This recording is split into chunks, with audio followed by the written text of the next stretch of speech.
Nak tunjuk, korang ingat tak ada satu video yang Pansa Perisai Era yang pernah viral dulu kan? Okey, rumah ni dah dijual. Rumah ni dijual, so abang nak tunjuk lah. Hari ni abang bawa value. Jom kita tengok rumah ni keadaan dia sekarang. Dah ada improvement sikit. Bawah dia lah, bawah dia dah ada sikit improvement dah bersih sikit. Okey, ni straight dia.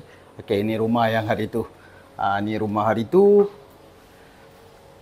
Lift masih belum berfungsi lah. Lift masih belum berfungsi. Dan ini rumah dia, biasalah rumah kosong. Jiran-jiran taruh lagi sampah. Tak tahulah jiran taruh sampah ke apa. Ini rumah dia masih sama lah condition. Tapi Alhamdulillah lah dah ada orang beli. Dah ada orang beli dah rumah ni. Loan pun dah lulus. Sekarang valuer tengah buat kerja lah. Abang teman valuer tengah buat kerja. Tu abang valuer tu tengah buat ukuran. Sebab apa pentingnya valuer datang ni? Dia nak menentukan value lah.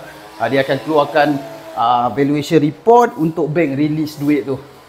Ni kira dah antara yang antara proses yang perlulah sekiranya korang ambil loan. Sekiranya kalau korang beli rumah secara cash, dia tak adalah valuation report ni. Okay guys, korang doakanlah perjalanan rumah ni. Owner baru dapat duduk dengan aman dan tenteram, dan dia dapat membina keluarga bahagia dia orang kat sini. Okay, apa pun, jumpa korang. See you, bye bye, ciao ciao.